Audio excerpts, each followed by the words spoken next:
And we're going to jump right into grammar on page 85. 85. Let's see here. Page 85. Okay.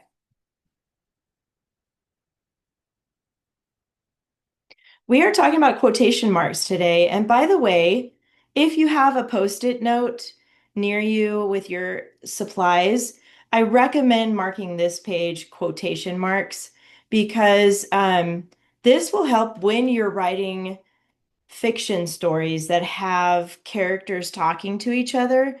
This is a little tricky figuring out the punctuation and all that when you're writing stories like that. I wish we had this page before we did all the stories with the pictures. But we'll have more stories later in our history book where we have characters talking to each other. So this is always a good page to come back to. So, there's two parts to a sentence where a character is speaking. There's the quote, which is what the character is saying, and then there's the attribution, and that's who's saying it and how they're saying it. So those are the two parts of these kinds of sentences.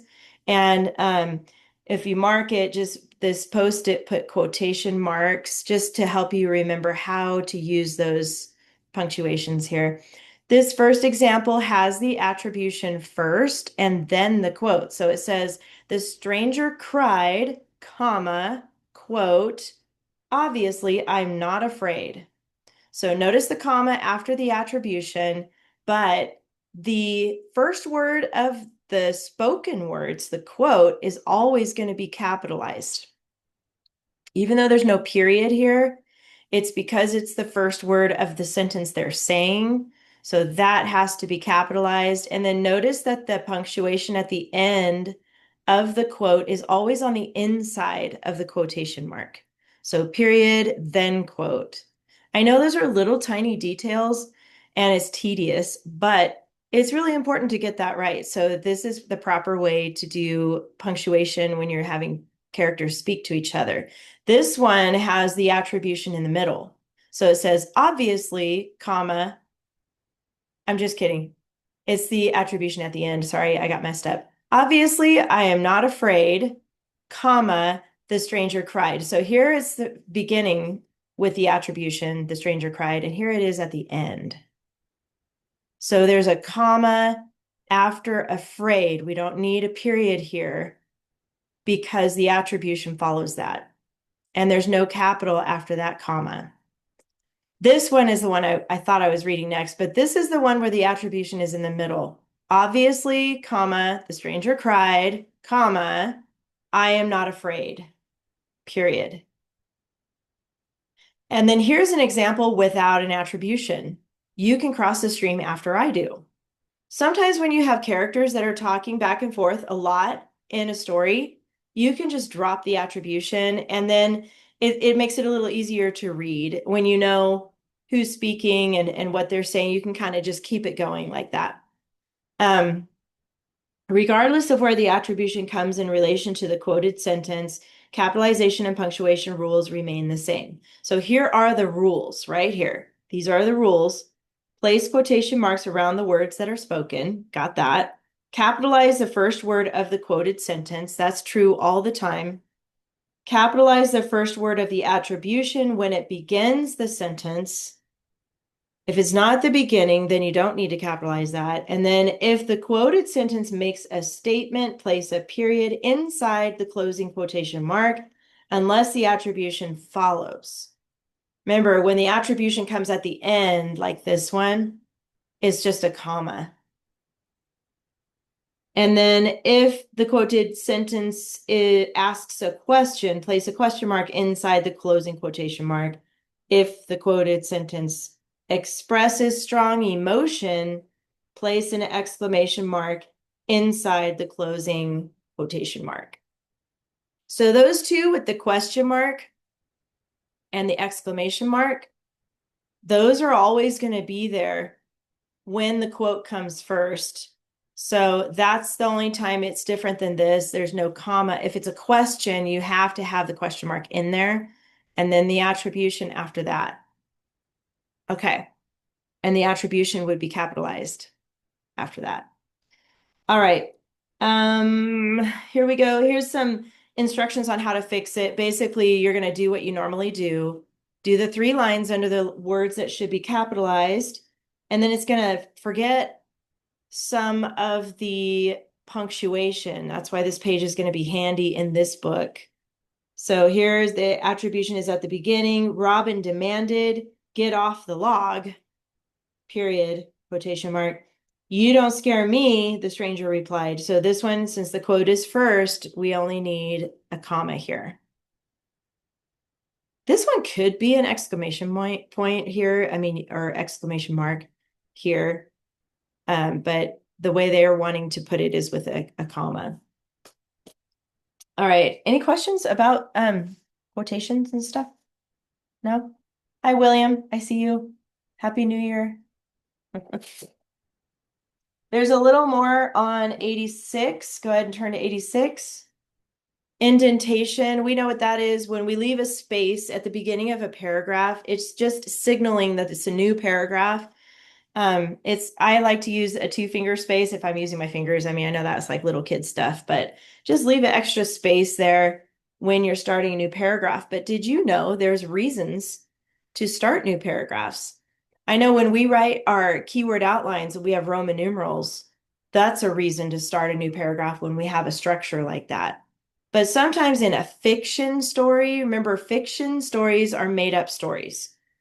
Like when you guys were writing about the pictures, although you still in history, in our history class, you still had to follow the facts on that.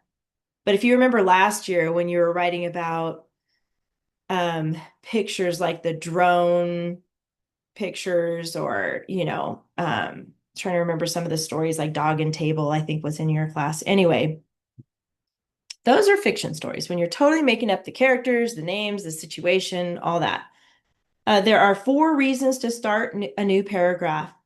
When there's a new speaker, start a new paragraph when a new character speaks. Include the attribution with the quotation. Sentences before and after the quotation that point directly to the quotation can remain in the same paragraph. So, but whenever a new speaker is talking or a new character is saying something, that's a reason to do a new paragraph. A new topic, that's like our KWOs when we have, Roman numerals. Each Roman numeral is a topic. Start a new paragraph when the narrator or character switches the topic. And then a new place. Start a new paragraph when the story switches to a new location. If several switches are made in quick succession, such as a character's journey to find something, it may be less choppy to keep it in one paragraph. That's only in those situations where the characters may be time traveling and moving quickly, or normally if it switches, one place, you want to switch to a new paragraph, or if there's a new time. Start a new paragraph when the time changes. Like if one paragraph's about, in the morning and then it switches to nighttime, or if it's like summertime and then it switches to wintertime or something like that. All right, so you're just going to do the paragraph symbol. It's pretty easy in this book because anytime they tell you to put a paragraph, like start a new paragraph, it's just the paragraph symbol. That's all you're going to do. And then when you write it at the bottom of the page, you want to indent there. Robin approached the log. Stand back, cried the stranger. So it looks like this might be a new character coming in speaking. So a paragraph symbol would go there. When you rewrite the passage, indent, that's basically what I just explained. All right, I think we're ready. Let's move to the practice page 87. How about JC, would you mind reading the sentence today, please?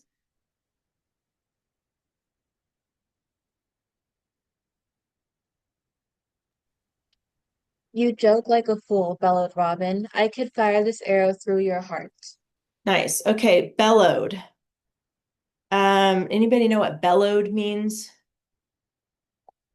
It's like really loud and almost like a deep, loud sound or voice, a roar.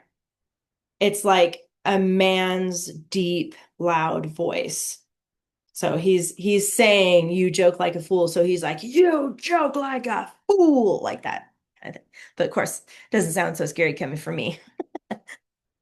Well, I think he's mad. That's what I gotta say about that. I think he's mad. Go ahead and find an article here. There's just one. Easy peasy. And then Harmony, how about the four nouns?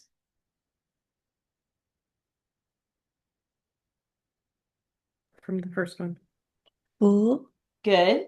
Robin, Yep. Hero, Heart. Arrow, yes, and heart. Good. Nice. How about Camila, the pronouns? You and your. Actually, you, but not your. By the way, really quick, I'm glad you mentioned that. Your is the wrong your. Did you notice that? Because this would be like you are heart, and that doesn't make sense. So let's fix that, Camila. How would I spell your? YOUR. Yes, that's correct. Now it's going to be the heart belongs to you. So this is not going to be a pronoun. This is actually going to be an adjective because it's telling whose heart it is. So we're not going to mark that pronoun, but there's another one. I. Yes, there you go. You got it.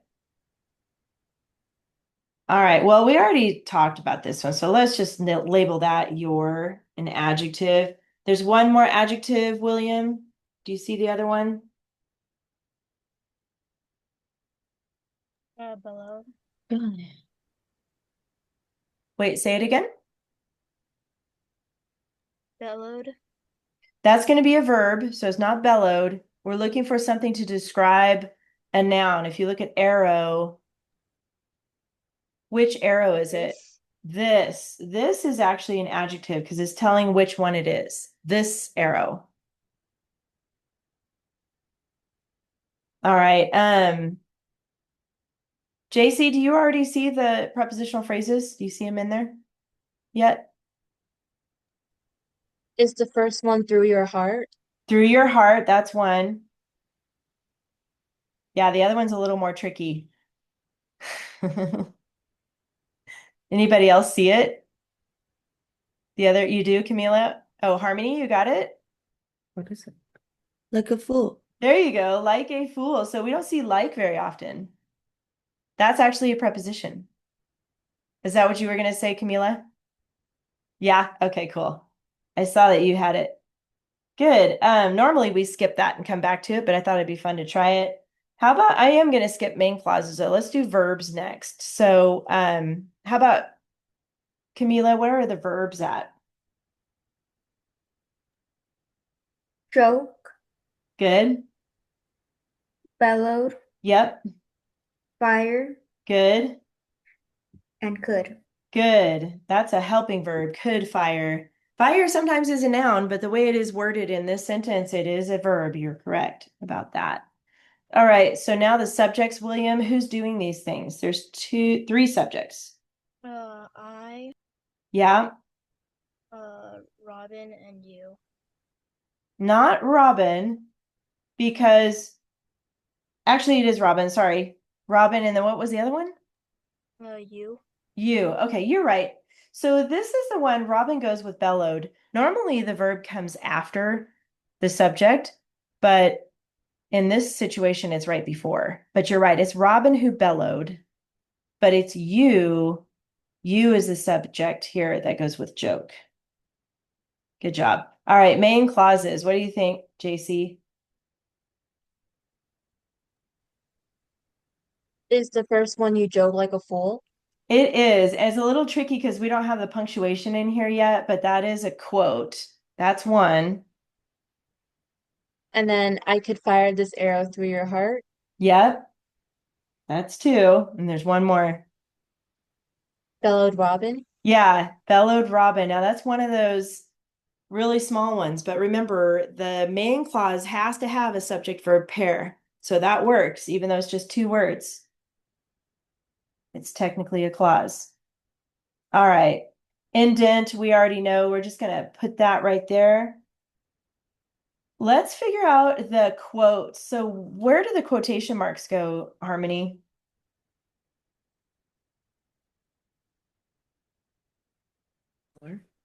You. And where does Okay, it- good. where And does it ends on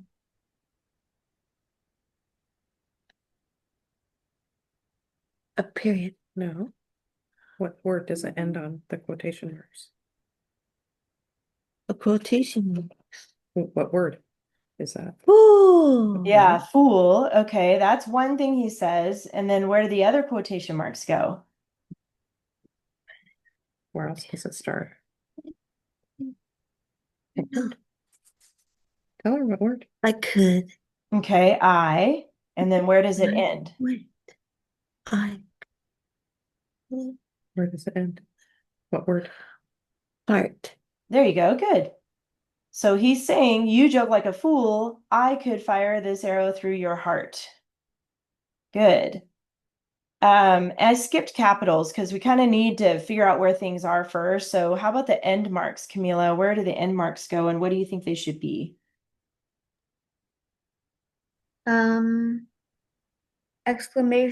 Exclamation mark after fool. Yes, good. I'm glad you said that and not a period. I'm going to put mine way up here, but it should go after fool.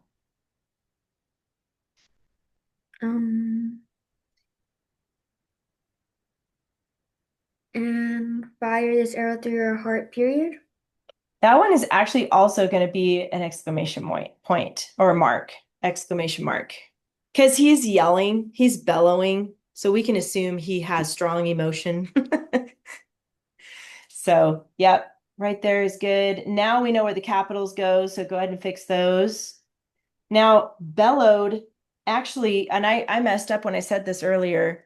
That word bellowed is not going to be capitalized because it's the attribution to that quote. And earlier, I think I said do capitalize it. So I apologize. It does not get capitalized after that. So it's not going to be bellowed. Robin is capital and I is capital. I forgot. So I don't know why quotation marks are always trip me up, but when it's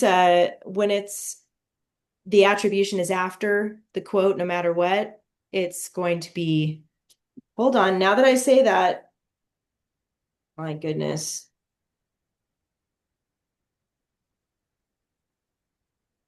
Let me double check. Yeah. Yep. It's not going to be capitalized when it's after the quote. All right. Just had to check myself. Homophone, we already fixed. Okay, we're done. Phew. We made it. Good job, you guys. Hopefully you marked that page because I need that page when I write stories that have characters talking. It's like, when is it capital? When is it not capital? Too many rules in English. That's why they say it's so hard to learn. So many rules. Okay, we got this. Now let's get out the history book. Way back before the break, was a long time ago. You guys wrote about the Civil War. And you had some pictures to use for that. Since it was so long ago, I'm going to leave it optional to you if you want to share your story that you wrote about the Civil War. Does anybody want to share today? You don't have to, but it's optional. Okay, I know, probably. Oh, good. Yay. Jamie wants, I mean, Jamie, whoa. JC wants to. Can you please pull it up on the screen for me? I sure can. Thanks. I don't know if my brain is going faster than I want it to go or slower than I want it to go, but anyways, here we go. Let me find you.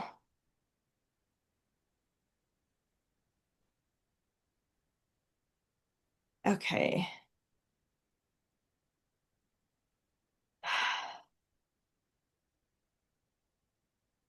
It's coming.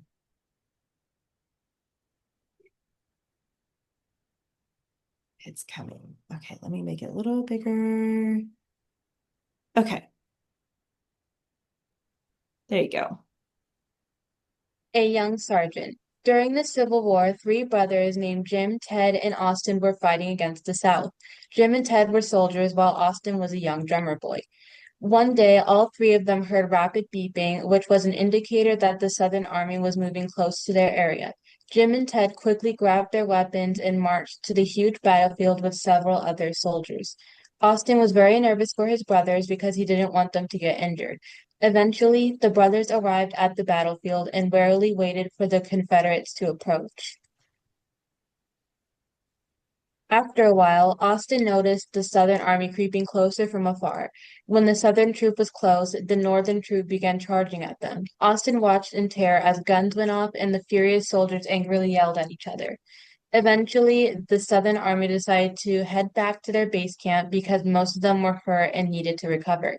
Austin, who noticed the Southern troops were leaving, anxiously began searching for Jim and Ted. Austin was appalled to find his brothers injured in the middle of the battlefield. Immediately, he called out for assistance. Soldiers who swiftly arrived took Ted and Jim to the medics. After Austin watched his brothers get taken to the medics, he heard soldiers applauding and cheering him on. They were all so proud of Austin because he had the courage to request for help and save his brothers. One of the soldiers approached him, shook his hand, and handed him a shiny award for his bravery. Since he got an award, he was then upgraded to sergeant. Austin was now a young sergeant, and he was so excited to tell his brothers once they were recovered. Awesome. Wow. Oh my gosh, JC. Wow. Really good. I love it. Look at that. Okay, so we've got topic clinchers. I wanted to point out all the elements that are on your checklist. Her topic clinchers are in bold. She's got brothers and brothers, and she's got South and Confederates. That would be a reflection. Remember, it's repeat or reflect. I like that. And then you've got your openers. You've got your prepositional opener, number 2. You've got your ly opener, number 3, labeling those. And then, of course, all of the dress ups mixed in there. And I noticed that you used because correctly, because sometimes students forget and put because of, and you didn't do that. So this is correct. You're telling why something is the way it is. So, and that's true in each paragraph. Excellent, excellent job. I really like that. Yay. Okay. I love this half of the year. You guys know me. You've had me a few times. The first half of the year is like, okay, let's get back into it. Let's remember how we do this and blah, blah, blah. And we're teaching and we're la, la, la, la. And now after the break, it's like your writing just goes, it just explodes. And it's most of it now is just you practicing it because I've pretty much taught you what you need to know for all your dress ups and everything. I mean, there's some more coming. I'm not going to say it's over, but I'm just saying you're ready to work independently more now. All right. So in your book, 151 is the page we're going to start on. 151. Do you guys remember last year and the year before when we had the big white pages that we got out of the back of the binder? You guys remember that? We folded it and we did like A, B, C, and then we did fused. I saw JC nodding. You guys remember doing that last year? Yeah, good. So this is also in this book, but you don't have to use the big white paper unless you prefer that. You can. It didn't come with any, but you can always buy some. But they have these outlines already ready for you to use in the book this time. But we're going to learn this week how to summarize multiple references. We've already done, before the pictures and everything, we already learned about summarizing a reference. And now we're going to look at more than one reference. So just a little quick reminder. I know you guys remember this from last year. Up here in this little blank spot, I want you to write the word summarizing. And then underline just the word sum, or the prefix, I should say. It's a prefix. And do a little arrow. I know we're squeezing it in a small space here, but remember how last year we talked about really we're not, SUM reminds me of math, and that's when we add numbers together and find the sum, and we're looking for the total when you're talking about math here. But really what we're doing in writing is SOME, sum. And that just means part. So what you're going to do is read these articles, but you're picking and choosing parts that you want to include in your paper. So you're not going to tell everything, you're only telling some. And just as a little reminder, let's just draw a little funnel over here because we've talked about this funnel many times. The funnel represents all the facts that you're going to read. You might have like 15 facts, but you're only going to need maybe 5. So that's when you're looking for things that are interesting, number one, because if it's interesting to you, it's more fun to write, and it's probably more interesting to the person who reads your paper. And you're going to look for important things and relevant things just to make sure there's context, like if there's any dates or places or important information that you need to include to make the story make sense. Okay. But these are the things you're looking for. Now, you're going to find facts in these sources to support each topic. So above what we just took notes on right here, it says each paragraph will begin with a topic sentence. You guys already know that. Contain facts and end with a clincher sentence. You already know your topic clincher rule. So your topic sentence is going to basically tell, and I want you to find this sentence right here with the quotes. What will the paragraph be about? Find that sentence in that paragraph right there. What will the paragraph be about? And circle that. That's what your topic sentence is. So you're going to tell your reader, this is what I'm about to tell you. And then in the paragraph, you tell it to them. And then the facts, that's the details in the middle of your paragraph. Okay, so your first sentence, that topic sentence, is going to tell the reader, this is what I'm going to tell you. And then the rest of the paragraph is the facts about that. And then we've got facts here. And it says right here at the end of this paragraph, just underline this, select 5 to 7 facts from the source outlines and transfer them to the fused outline. And they're showing you a little picture here. So notice that this one is source outline A, this is source outline B, and then they have arrows coming to the fused outline. And remember fused, it's when you well, the word fused.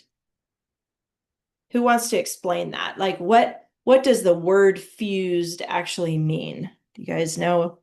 Remember what that means? Fused. Like when you fuse something together. Yes, Camila. Combined together? Good. I like that. Combined together. And if you're talking about like wood, well, you might screw the wood together. You're fusing it together, or glue, or if you're welding metal, or if you're sewing fabric together, or things like that. But when we're talking about writing, we're fusing together. We're meshing up together 2 different information from 2 different sources. Okay. And they can go in any order here. It doesn't have to go in the same exact order from those outlines. You can mix them up. You fuse them together. You mix them up. It's kind of like if you ever do any baking, as you're mixing things together, you're fusing things together. Okay. And then the clincher sentence, we know that it reminds, go ahead and just circle that first sentence. It says the clincher sentence reminds the reader what the paragraph was about. Go ahead and circle that. So remember, the topic tells what the paragraph will be about. And then the clincher sentence reminds the reader that is what the paragraph was about. I know it sounds like it's repeating, and it is, but it helps people remember what they're reading, and it connects in your brain. So it's important to do that.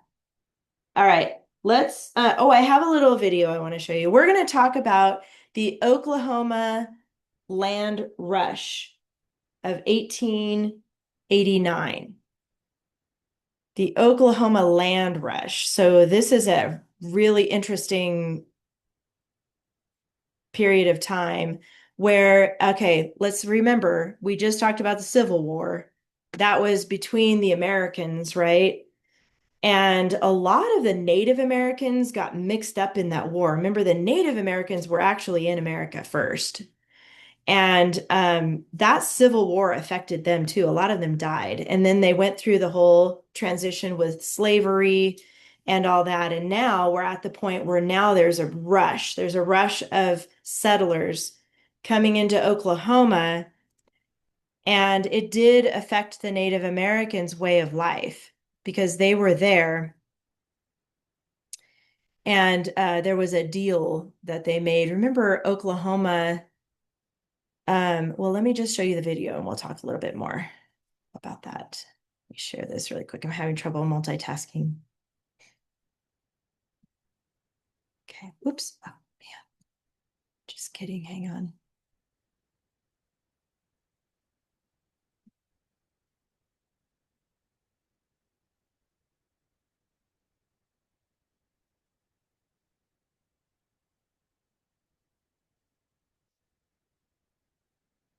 Okay.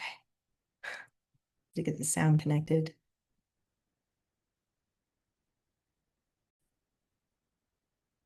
On the 22nd of April 1889, the Oklahoma land rush took place after 2 million acres of unassigned lands were opened to settlement.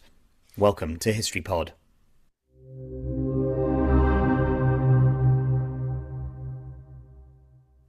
The Oklahoma land rush came as a result of the government's decision to remove Native American tribes from their ancestral lands and open them up to settlement by non-Indigenous settlers. The Indian Removal Act of 1830 and subsequent treaties forced many Native American tribes to cede their lands and relocate to reservations in what is now Oklahoma. The Dawes Act of 1887 aimed to break up tribal land holdings and encourage individual land ownership, leading the government to open up the unassigned lands in the Oklahoma Territory for settlement. The area was considered to have some of the last available land in the West suitable for agriculture and settlement. On April the 22nd, 1889, an estimated 50,000 hopeful settlers gathered along the borders of the Oklahoma Territory. At noon, a gunshot gave the signal for them to chaotically race into the territory on foot, horseback, and in wagons. Here they staked their claims, and by the end of the day, cities such as Oklahoma City contained more than 10,000 people. Other people, known as Sooners, hid inside the unoccupied land before the legal time of entry, leading to a number of disputes over land boundaries. Nevertheless, by the end of the year, an estimated 62,000 people were living in the unassigned lands, while homes, schools, churches and businesses were quickly established. However, the Oklahoma land rush had negative consequences for the Native American tribes who had been forcibly removed from their lands to make way for the settlers. Many indigenous people were displaced from their traditional territories and lost access to vital resources, leading to economic hardship and social dislocation. Okay. So remember back when we talked about the Louisiana Purchase? That was a while ago, remember? And the Louisiana Purchase was that middle section of the United States, and they purchased it for really cheap at the time. The Oklahoma was part of that Louisiana Purchase. And these Indians, these Native Americans that were living there, all of a sudden, the government decided, you know what, we're going to push them out and we're going to let settlers move in. So it's one of those parts of our history that's really difficult, and it's tragic for those people who were Native Americans because they weren't doing anything wrong. They were enjoying the land and they were very smart people. They knew how to use the land. And but because of the United States making that purchase, and it's like they just ignored them and pushed them out. So I know today we have places throughout the United States that have Indian reservations. Have you guys heard about Indian reservations before? Those are parts of land, okay, parts of land that are actually now separate than the United States. So they have their own rules and laws and ways that they do things. So, but back then, in these days, in the 1880s and 1889, around that time, they didn't have any rights as far as keeping what they already established. They were pushed out. So, tragic for the Native Americans. And I wanted to also point out those Sooners. You know how he talked about Sooners? We're going to read about that in a minute. But so some people cheated and they were supposed to line up on a line and wait for the gunshot. And then everybody rushed. That's why they call it the rush. They rushed to find a piece of land and put their flag in it. But they wanted to try to make it fair for everybody. So it was almost like a race, you know, everybody started at the same time. Well, some people were cheaters and they hid in a spot. And when they heard the guns shot, they would just automatically put a flag where they were hiding and claim that land. So, that became a problem too. So it's just, you know, it always makes me crack up because human nature to try to find a way around, you know, what the law says and cheat on things. So you know, it's never a good idea to cheat, as you know, because the truth will come out eventually. All right. Let's look at, I wanted to show you, skip the story for a second and just go look at 154 first. This is 154 shows source A and source B. So you're going to see there's two different articles we're going to read. Obviously, the information or the facts for source A goes here. The facts for source B goes here.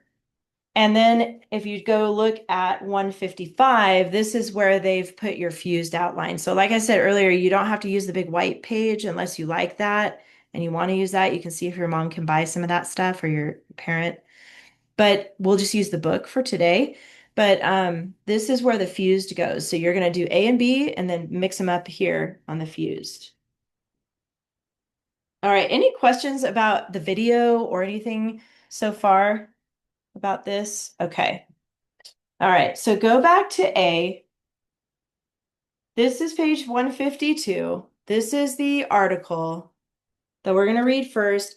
Oh, and I meant to point out on the outline, you're looking for 3 facts, 4 or 5 if you want to add 4 or 5. 4 and 5 is optional. Remember, that's one of the things we did with our multiple sources. So you have to have 3 facts, but you can have 4 or 5 if you find more things that you're interested in. So here's how we're going to do this today. I'm going to go ahead and read this, but I want you guys to focus on underlining important, relevant, and interesting facts that we read as we go through this. Okay, so you're going to focus on underlining. If you underline 6 or 7, that's too many, but that's okay. Then you can eliminate ones that you change your mind on. Your goal is 3, 4, or 5 facts. Okay, so you can kind of judge, you know, do I like this? I don't know. I want to keep hearing, and then you can go back and pick. So your goal is for sure 3, 4, or 5. All right, so I'm going to go ahead and read this. It's called The Mad Dash. On April 12th, 1889, right at noon, over 50,000 people rushed into Oklahoma Territory to claim free land. What enabled them to do this? Who provided free land? The land was provided by the United States government. In an attempt to encourage people to move from the crowded eastern cities to the undeveloped western territories, Congress passed the Homestead Act in 1862. This act allowed the government to give away up to 160 acres of land to anyone. The stipulations were few. People who wanted the land had to be older than 21, arrange to live on the land for 5 years, and agree to make improvements to the land.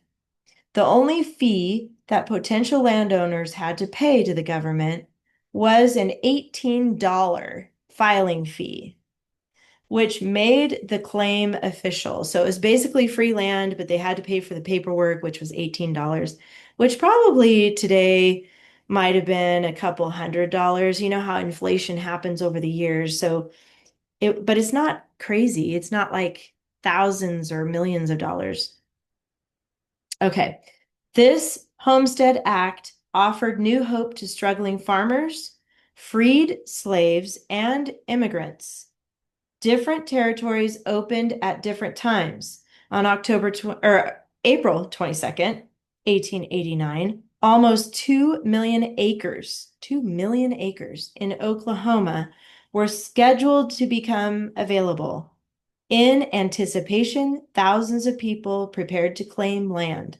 Many camped all around the land, waiting for the signal to enter. However, some people snuck in ahead of time to find the best land.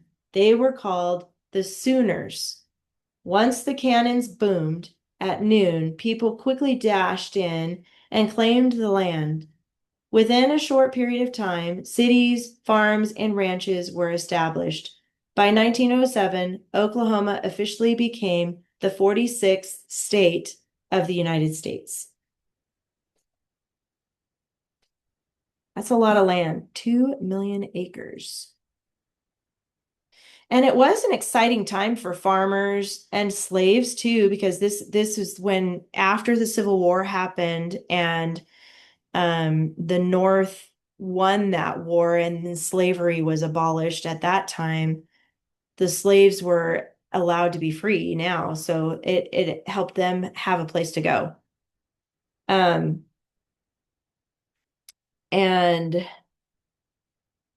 immigrants, people coming over from other countries. Okay, so they had a place to go to, free land, basically. It'd be cool. There's nothing on it. There's no water, electricity. There's no building materials. I mean, it's literally just a piece of dirt. But for them at that time, it was pretty exciting. And then they built from there. Did you get a chance? Give me a thumbs up if you got a chance to underline some stuff in this passage. Good. Awesome. Okay, now let's jump over to the outline here. You're going to have to kind of flip back and forth, between the article and your outline, but I'm going to give you a few minutes. Like I said, look, you only need 3 for sure, and then 4 and 5 if you have others that you want to include. So I'm going to give you a few minutes to work on this by yourself and get source A, your keyword outline going right here. And let me know if you have any questions.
Okay, go ahead and finish up the number you're on.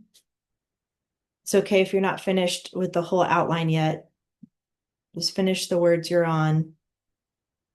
Because I want to leave time to read source B, and then we'll talk about your homework.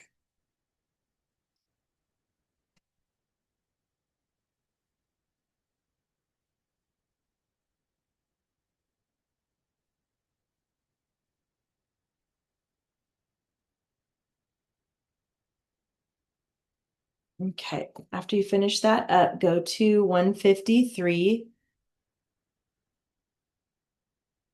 This is the same topic. You'll notice that on your outlines, your topics for both A and B is basically the Oklahoma land rush. So when we're reading this, I want you to look for different facts that you already put down in source A. Don't copy the same type of facts. You're going to look for different ones because you're going to hear a lot of the same stuff in this passage too. Okay. Your goal is 3, 4, or 5 facts, but try to find different ones. The Oklahoma land rush occurred in April 22nd, 1889. 7 weeks prior to this, President Harrison announced that the government would put almost 2 million acres of land up for grabs. This was part of the government's plan to encourage white people to settle the western United States. This particular government giveaway took place in the Oklahoma Indian Territory. Initially, the president chose land that had not yet been assigned to any particular Indian tribe, although anyone could claim a stake of this land. They had to wait until noon on April 22nd to do so. More than 50,000 settlers desiring free land camped around the territory waiting for the race to begin. They were nicknamed boomers. Some dared to enter early. They were nicknamed Sooners, the Sooners. At noon on that particular April day, cannons boomed and a frantic rush ensued. 50 to 60,000 hopefuls entered in wagons, on horseback, and by foot. Hours of chaos followed. By the end of the day, thousands of claims had been staked. Around 10,000 claims were in one area. The very next day, the area was established as Oklahoma City. Almost overnight, other towns were developed. In the following years, additional, more controlled land rushes occurred in the Oklahoma Territory. Eventually, white Americans took over what was supposed to be Indian Territory, and Oklahoma became an official state in 1907. Okay, so hopefully you were able to underline some facts there. So your goal this week for homework is going to be to finish A and B. So B goes with what we just read here. So you're going to write down those facts in keywords, numbers, symbols, out and abbreviations here. And I want to point out, as you do the fused outline, as you're copying facts, you're going to copy facts from source A and source B on those other outlines. Make sure it goes in a logical order, meaning don't mix up the timeline on how you put these in your outline. Think ahead about what you have on page 154 for source A and source B, and make sure that it flows in a certain order. One thing I am going to add to your homework attachments is a page that has transition words. And that's going to help you transition between facts.